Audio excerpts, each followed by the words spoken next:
Mr. Eddie Fernandez, anong ulam mo? Boss Mark, saan dito Boss Mark sa malaki? Nagtitipid. Boss, ayaw kainin ni Sangkap ng kanin mo, baka maawaan daw sa'yo. Ayan yung ulam niyo. Kumakas. Masarap to.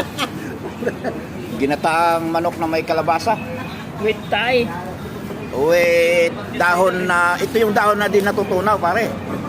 Kainin mo man at ilabas, mabuo pa rin. Ay. Yan po si Mr. Eddie Fernandez. Gwapo yan eh. Uy. Boss, asan ba dito boss? Wala. Wala.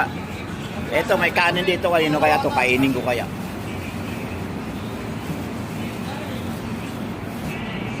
Ito mo.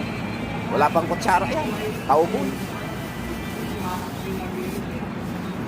Kainin mo kaya pati plastic pare para tagal kang gutumin. Ha?